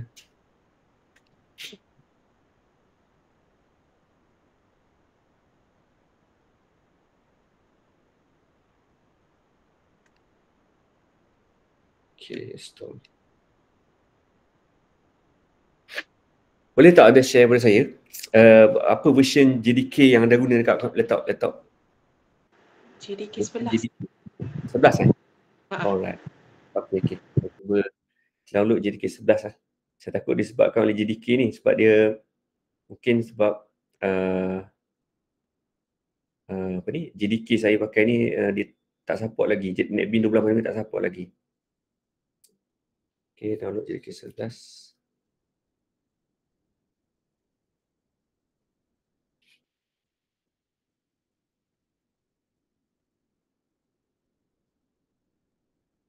Okay.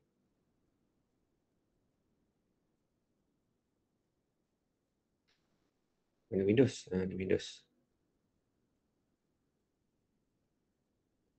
Okay, saya cuba guna JDK 11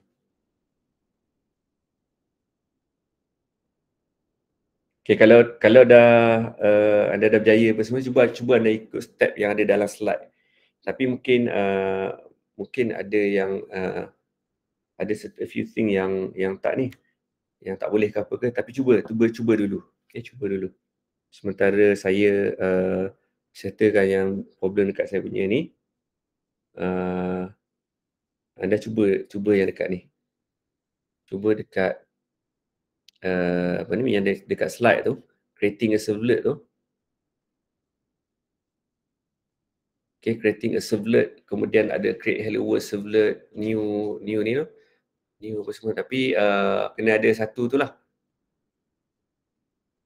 Kena, orang kata, kena step dia, sebab ni creating dekat slide tu, creating servlet tu, kalau anda tengok screen yang saya satu lagi tu, dia terus saja create servlet tu, dia tak tunjuk daripada awal lah.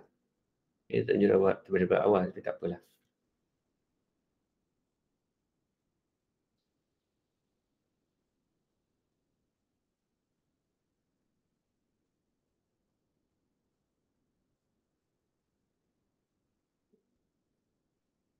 Okay, sementara tu anda baca-baca dulu slide tu, tengok-tengok dulu.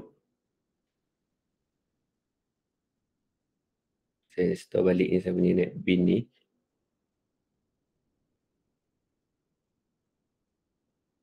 Sebab saya nak install guna, saya nak pakai JDK 11. Okay, saya pakai JDK 11. Yes. Next.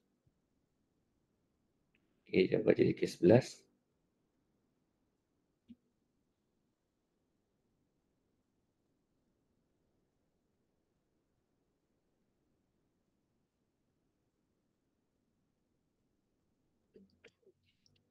Okay. So hopefully NetBeans saya okay dan kita boleh play around dengan coding lah. So ni apa ni? Okay. Close je lah. Right. So now saya nak install NetBeans semula. But this time saya gunakan JDK 11. Yes.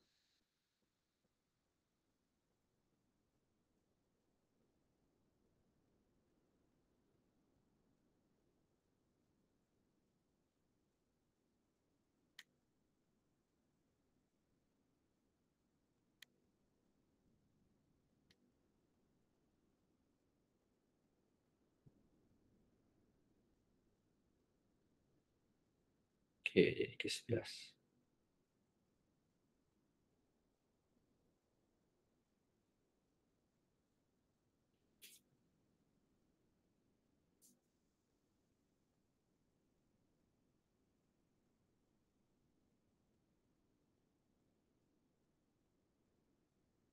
Okay, so biasalah bila kita set up IDE ni, dia problem dia macam-macam. Tapi tak apa, dia just orang kata sekali je. Lepas tu kita dah tak perlu hadapi masalah yang sama tu berulang kali.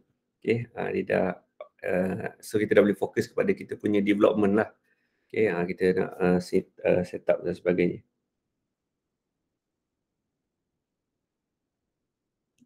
Okay, bismillahirrahmanirrahim. Ni yang error tadi ni.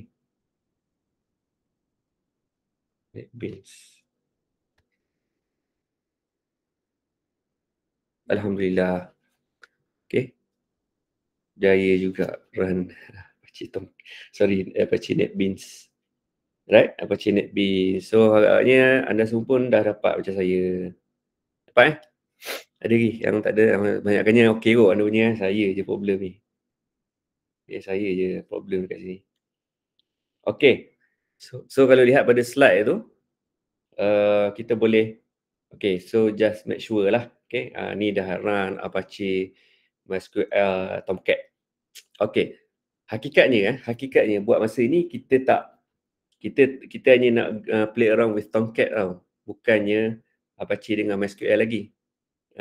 Dengan MySQL. Buat MySQL kita tak buat database connection lagi buat masa ni kan. Tapi tak apalah, untuk senang, bila setiap kali anda run XAMPP ni, anda run ketiga-tiga. Okay, tapi ikutkan cukup memadai dengan Apache dengan Tomcat sahaja kan. Okay, tak apalah, biarkanlah dia running tiga-tiga ni. Asalkan dia hijau, cukup okay. Okay, so cuba kita create new project file, new project. Okay, so sekarang ni dia selalunya akan ada ni lah. Ini adalah dia punya development punya definition, sama ada nak gunakan Maven ataupun Gradle dekat sini. Okay, sekejap. Saya nak scroll. So kita tengok yang Gradle.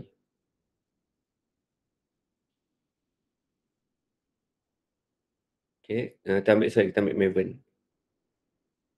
Maven Gradle ni adalah build engine. Build engine. Maksudnya Maven Gradle ni anda boleh guna salah satu untuk dia build kita punya application. Dia packagekan. Okay, dia packagekan. So nak guna mana satu pun boleh lah. Cuma yang kena ada ni lah, yang mana satu web application. Okay, kalau guna Java Maven ni, tengoklah. Yang kita nak ni adalah web application. Okay, klik next. Okay. So klik next.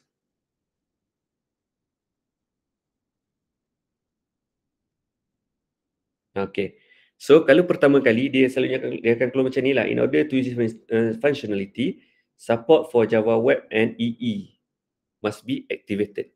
Okay. Additional modules are recommended to run Java SE support. Okay. So kalau kat sini klik je download and activate lah.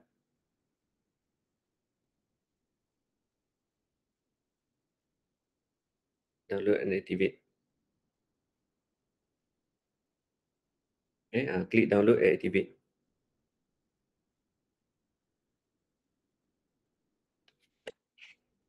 So biasalah bila download ni dia akan takes time lah kan. Kalau cepat lah. Macam saya ni network cepat ni alhamdulillah cepat lah, klik-klik dia keluar kan. So accept je apa yang dia perlukan kat sini. Install je. Okay, tunggu je dia download. Okay. Download apa semua yang dia perlukan. So just click finish. Anything. Okay, so dia akan keluar activating Java Web and EE. Okay, Enterprise Edition. Alright. So, keluarlah ni name allocation web kita ni. Okay. So, kat sini kita buatlah my first servlet.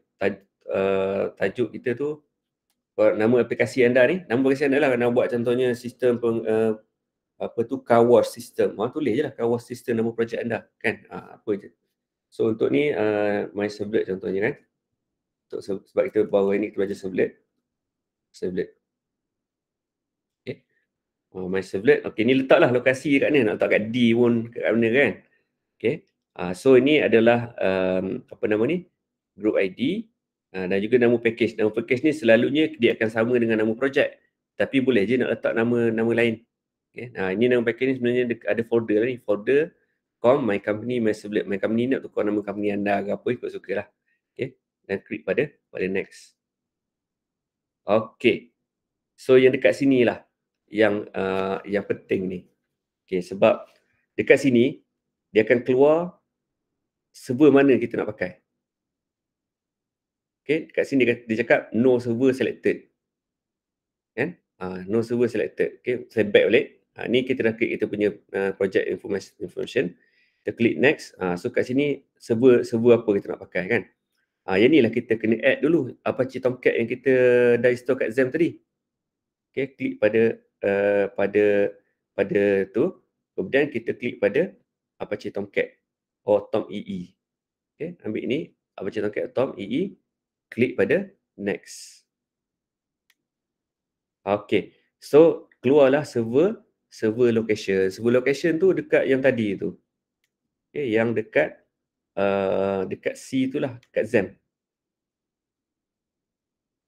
Okay, XAMPP install by default dia install kat C, nak tukar kat lain pun boleh. Okay, so XAMPP Apache dekat Tomcat kita. Tomcat. Klik open. Okay. Kat sini dia ada configuration file. Catalina base ni pun boleh cari dekat Apache Tomcat juga. This PC, C, XAMPP juga. Okay. Configuration kot. Hopefully. Not valid. Not valid kena cari kat lain kot. Dekat mana ya? Kat Tomcat saja tak boleh.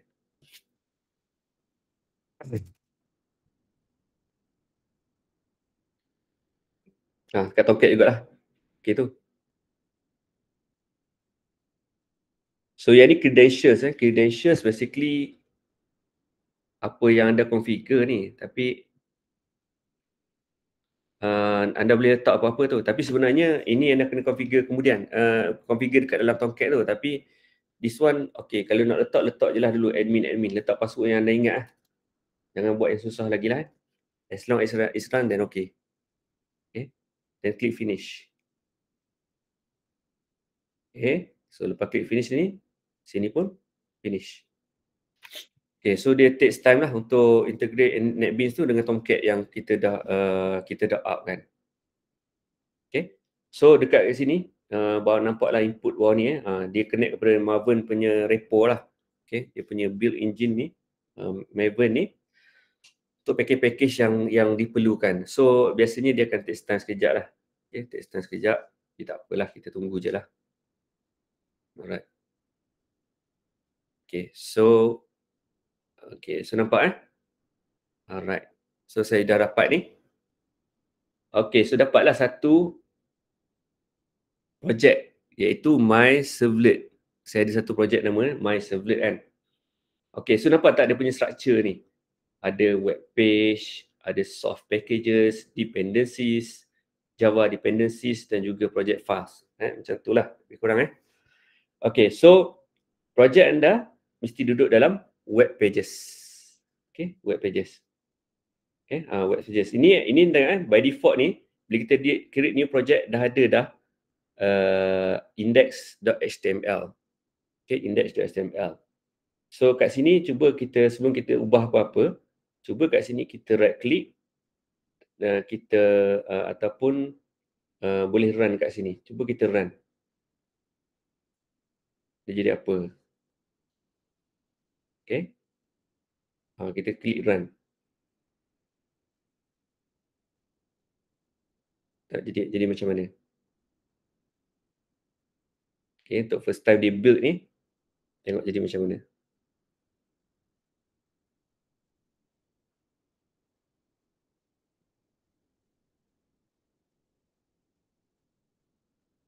Okay, so first time ni banyaklah package-package tu. Supposed to be yang next punya run dah tak lama lah. Okay.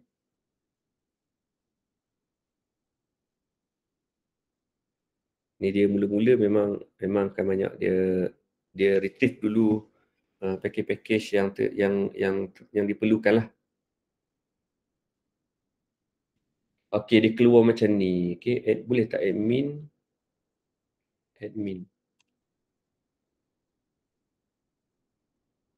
Okay. Nampak tak hello world? Nampak tu? Localhost 8080 masterlet hello world. Hello world ni apa? Hello world ni daripada ni lah. Daripada file index yang akan kita buka ni. Ni file index ni. Kan? File index SML ni dapat hello world. Ni file yang mula-mula .html index.html. So buat pengetahuan anda, index.html tu ni kita tak tulis index.html pun dia dah tahu dah, sebab dia adalah landing page yang mula-mula. Okay? So kita tak tulis index.html pun dia dah keluar macam tu. Dia dah keluar. So maksudnya just type saja terus pada nama application anda lah. Kalau kata nama application anda tu adalah wash kat wash apa kan? So kat wash lah. Okay. So untuk task yang pertama ni cuba anda tukar aje.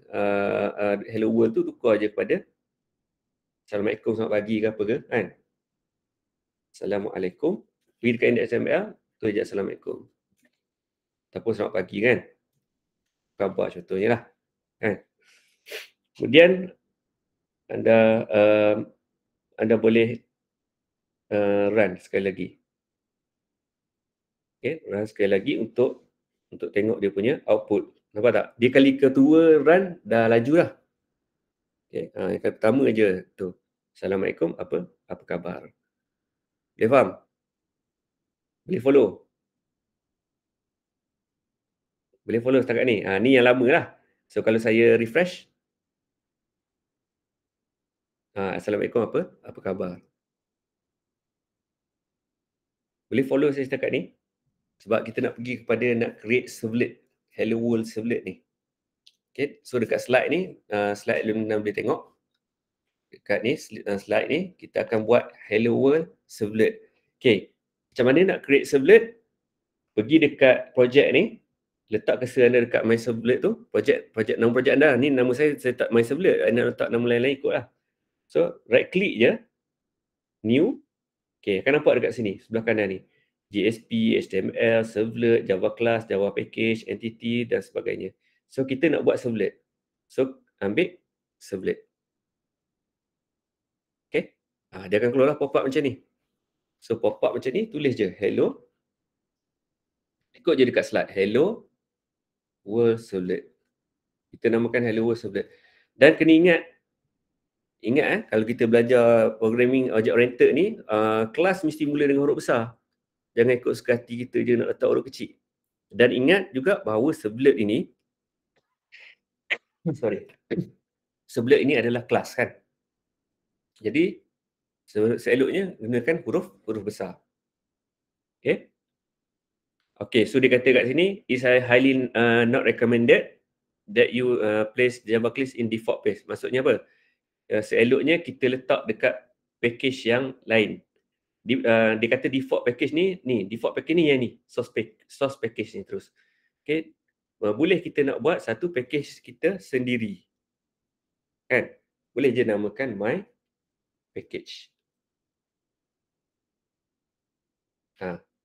So maksudnya servlet hello world ni dia akan letak dalam my package. So dekat bahagian source package ni nanti kita akan tengok kita go one by one. So click next. Okay. Saya at the same time dekat slide ni pun anda boleh tengok saya. So Nampak tak dekat slide 23 ni, dia cakap kena untick ni. Add information to deployment descriptor. Okay, anda masih ingat saya cerita tadi pasal configuration file XML kan? Yang kita nak tentang security tu. Tentang security dia benda ni lah. Okay, kita nak cakap bahawa kita punya servlet yang ini boleh diakses melalui web browser / tu. Okay. So tik saja. Okay, so dia akan masukkan dalam satu file, iaitu ada satu file web.xml. Web.xml ada dalam dekat atas ni, nanti saya akan tunjuk.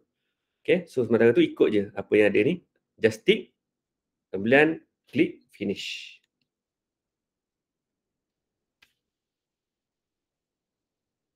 Okay, klik finish. Okay, klik finish. Okay, so bila klik finish, okay, kita nak tengok dulu apa yang berlaku dekat kita punya IDE. Okay, so nampak sebelah sini kan? So nampak tak tadi saya ada create satu package saya sendiri yang nama dia my package. So my package tu akan duduk dekat source package ni lah. Okay, source package ni, servlet akan duduk dekat bahagian ni. Tapi kalau anda buat JSP akan duduk dekat bahagian web pages. Source package ni untuk letak JSP. Servlet. Kalau JSP dekat web pages. Nanti kita akan belajar JSP kan. Sekarang ni kita belajar servlet baru. So dia duduk kat sini. So saya buat satu package lah, nama dia my package kan. So nama dia my package. So dalam my package tu ada saya punya servlet yang nama dia hello world servlet. Dan kalau anda dapat lihat sebelah kanan ni, anda tak perlu buat apa dah. Semua coding tu dia dah buat.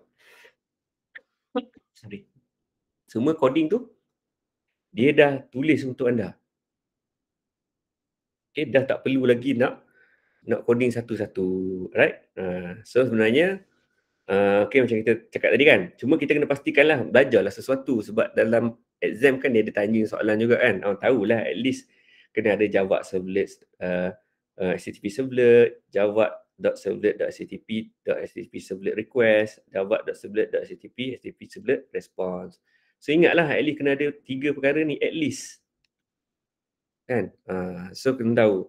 Walaupun kat sini dia auto generate, okay? Alright, so tadi ada satu yang sebut tentang web.xml. Okay? Web.xml dia ada kat sini. Dia ada dekat dalam folder web.inf. So dalam web.xml ni, dia akan letak nama servlet anda. Iaitu dia punya configuration. Okay? Nampak tak ni? Ini adalah, sebab sekarang ni anda cuma ada satu servlet. Iaitu nama dia ialah hello world servlet. So nanti kalau ada banyak servlet, banyaklah servlet yang lain ni dalam file XML ni. Okay? So servlet mapping, ni dia punya mapping dia. Mapping dia ni untuk cakap apa? Untuk beritahu bila ada slash dekat dalam browser kita tu. Kan? Browser kita ni. Nampak tak? Browser ni. Bila slash ni. Okay, bila slash kat belakang tu. Bila slash kat belakang tu. Kan? Dekat slash belakang ni, kita boleh type kita punya nama servlet tu. My servlet kan? So my servlet lah. So kita boleh type dekat belakang tu. Itu yang dimasukkan dengan servlet kita ni. Inilah sebab tu kita tick tadi. Bila kita tick, dia akan masukkan dekat sini. So otherwise, servlet kita tak boleh diakses melalui URL. Okay, melalui browser tu tak boleh. Okay. So dekat sini adalah configuration untuk web server kita, iaitu Tomcat tu. Maksudnya apa? Maksudnya dia akan tunggu 30 second je. Kalau tak ada tu, dia akan drop that connection. Inilah. So benda ni pun dah auto generate. Okay, so sekarang ni kita cuba explore lagi semula ni. Kita explore lagi coding yang ni. Coding untuk servlet kita. Okay, so anda tengok public class hello world extend HTTP servlet. Okay, nama servlet kita apa? Hello world servlet. Kan? So namalah apa-apa pun nak tahu kan, nama account semua cakap ni kan. Okay, so tengok dalam dia punya ni, ini adalah proses request. Inilah yang service tadi tu, yang proses kita punya yang user punya request. Okay. Betul kan? Kita type nanti, kita run je my servlet tu. Dia akan nampak kan. Okay, kalau nak kita run dulu. Okay, kita run dulu my servlet. Klik run macam ni.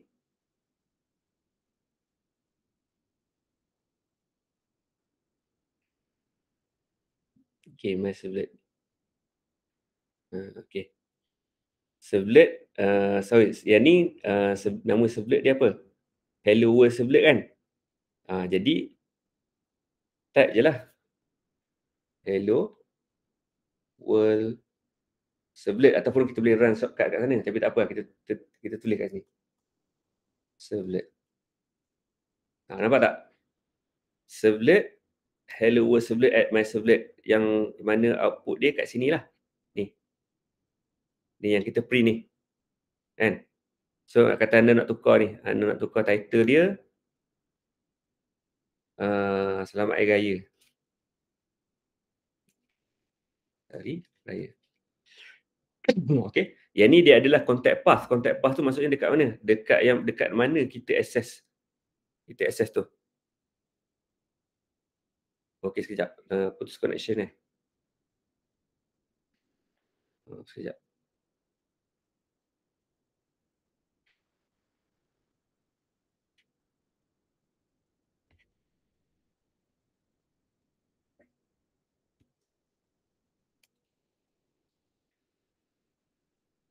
Sebab masalah cyber pula web.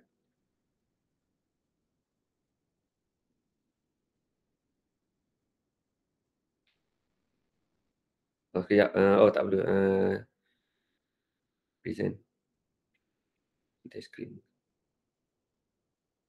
Okey.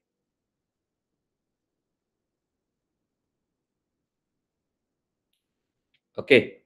Sekejap saya tulis Selamat Hari Raya sekejap. Selamat Hari Raya kat sini. Title dia Selamat Hari Raya. Kat sini saya tulis maaf zahir batin kan.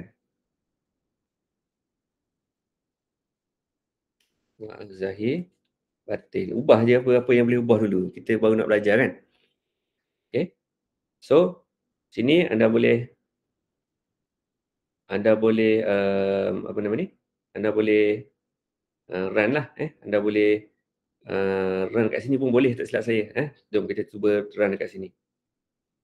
So, dia akan keluar ni lah. Okay. Run sini, tekan OK.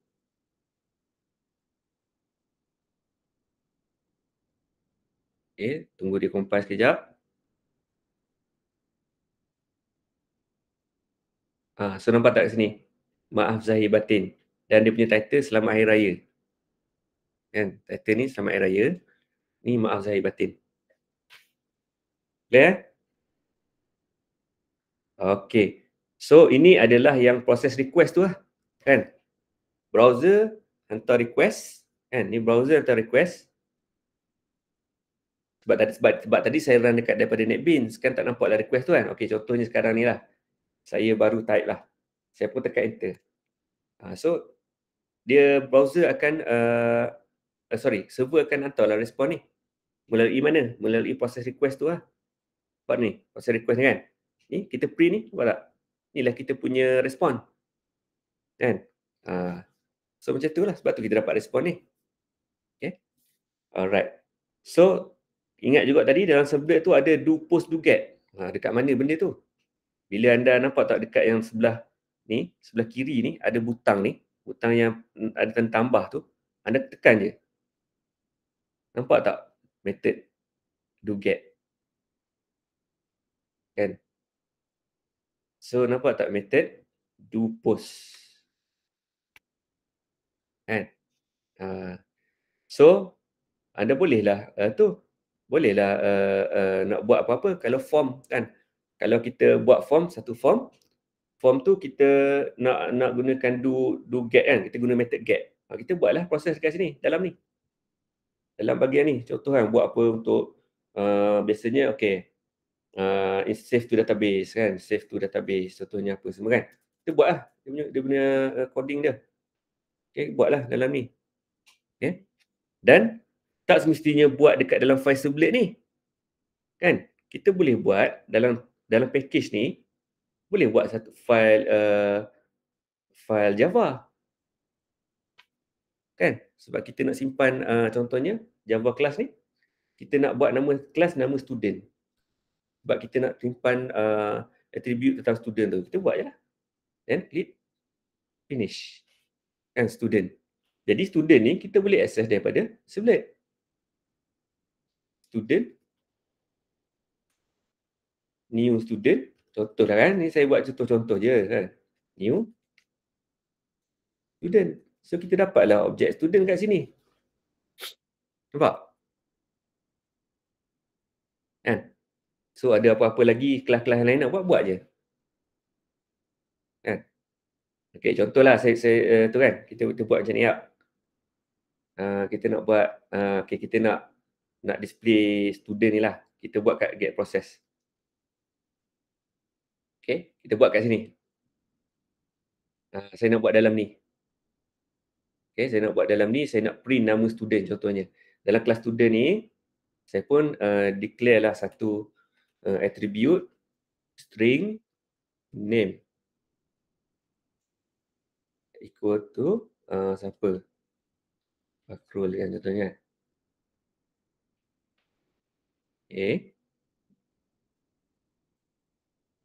Okay, kan? So, saya pun nak access lah name ni daripada saya punya servlet. Kan, apa yang saya boleh buat ialah okay, kat sini saya nak tambah lagi satu print, satu nama. Saya nak print nama saya, Fakrul Adli tu. Okay, saya buat macam mana? Sini. Ni saya tak buat getter and setter. Sepatutnya kena buat setter and getter. Okay, boleh buat refactor. Apa ni? Setter and getter. Okay, saya buat setter and getter. Nampak ni? Setter and getter ni ialah method untuk return dan juga simpan value dalam kelas kita. Okay, saya select je macam ni. Okay, semula. Saya select ni. Saya insert code ataupun tekan je alternate insert. Sorry.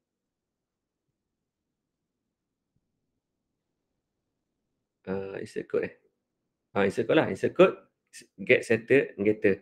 So dia keluarlah kat sini. Attribute apa yang saya nak setter and getter. So saya ambil name. Okay. Dia pun tekan, lepas tu tekan generate. Nampak tak automatic dia buat setter and getter, iaitu get name dan set name. Kan? So kalau okay, so dekat balik semula pada servlet saya tadi, saya nak print nama yang ada dalam kelas tadi kan. Okay, jadi apa yang perlu saya buat ialah kat sini. Okay, first of course kita kena buat dulu objek student. Student, new student. Ikutlah apa nama pun objek tu kan. Okay. Ni lah, kita buat objek student tu dulu. Kan? Okay. So, dekat sini saya nak print lah nama saya tadi kan. So, buat nama. Okay, kat sini ni saya gantikan lah. Buat copy paste yang atas tu jadi kan.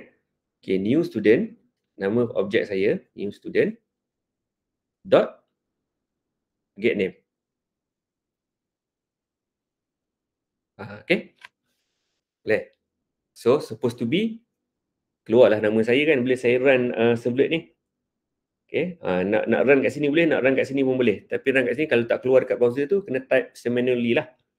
Okay. So, kat sini nak run servlet ni. Okay. Klik je okay.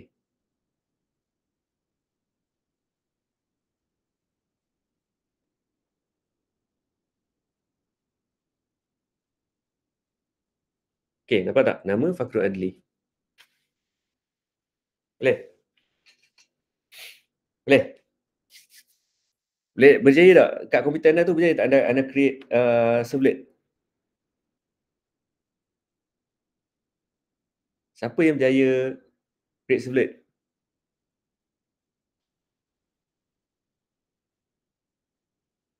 Berjaya? Okay, Alia berjaya. Yang lain-lain? Siapa lagi berjaya? Tolong thumbs up sikit. Berjaya, Azmin berjaya. Okay, Amin mungkin berjaya. Puan berjaya. Weh, ramai. Okay, Auni pun berjaya. Alhamdulillah, Khairi berjaya. Okay, cantik Okay, Alhamdulillah. Alright. Oh, dah pukul 11 dah. 11 lebih. Okay, saya terlajak Okay, tak apalah. So, itulah yang saya nak tu. Yang slide yang lain-lain tu anda boleh baca. So kita akan tengok jugalah selepas ni, tapi baca je. Apa yang saya tunjuk tadi tu basically apa yang diceritakan dalam slide ni. Okay.